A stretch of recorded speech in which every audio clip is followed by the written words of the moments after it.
ప్రవేశపెట్టిన మంత్రులు గారికి ప్రత్యేకంగా కృతజ్ఞతలు తెలియజేసుకుంటున్నాను. ఓకే అండి.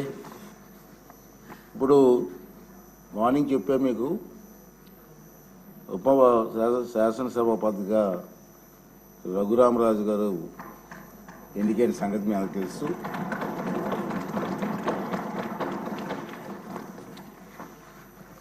రఘురామకృష్ణరాజు గారు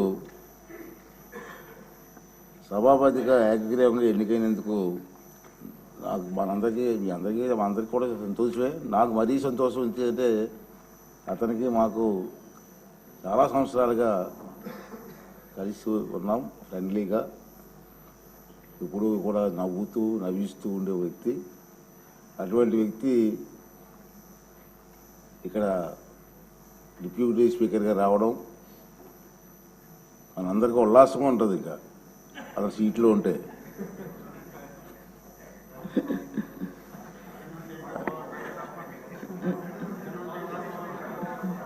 రఘురామకృష్ణరాజు గారు నాకు చిరకాల మిత్రులు అని చెప్పాను నేను.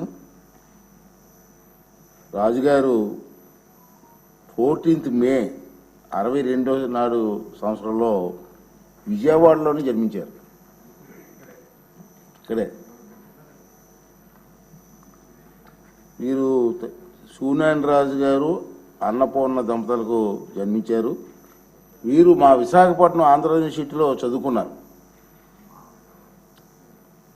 పోస్ట్ గ్రాడ్యుయేట్ పట్టా పొందారు.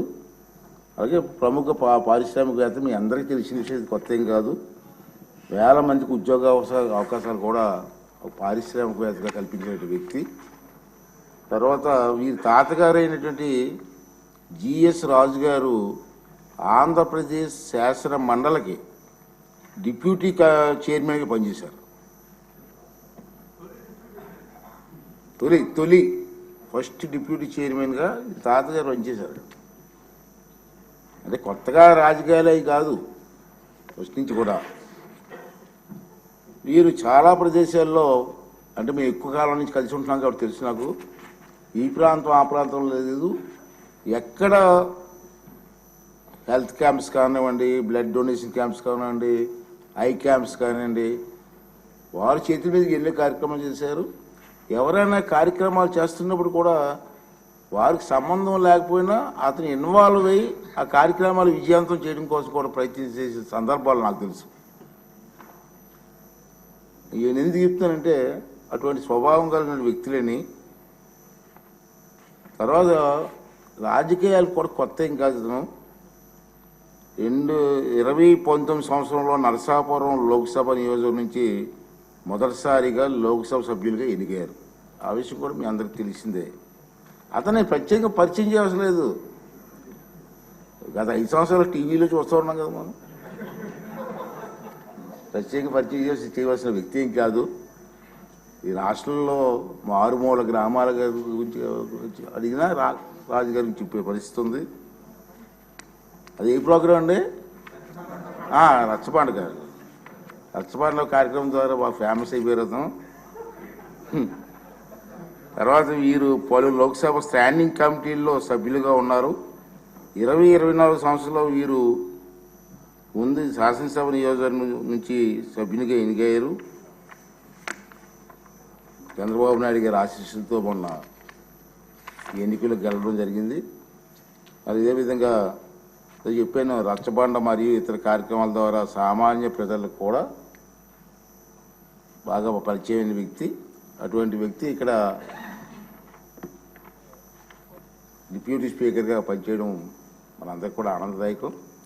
మరి చంద్రబాబు నాయుడు గారి ఆశీస్సులతో రాజుగారు ఇంకా బ్రహ్మాండంగా పనిచేసి చిరస్థాయిగా మీ పేరు ఉండిపోయే విధంగా పనిచేసే అవకాశాన్ని భగవంతుడు మీకు ఇవ్వాలని చెప్పి మనస్ఫూర్తి కోరుకుంటూ మీకు శుభాకాంక్షలు తెలియజేస్తున్నాను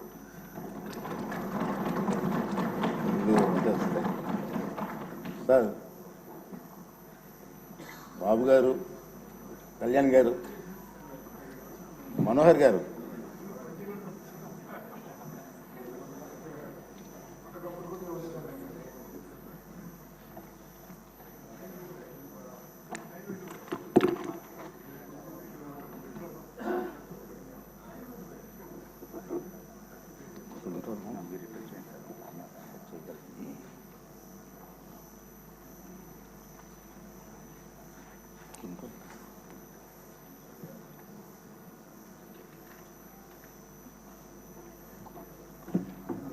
ధన్యవాదాలు.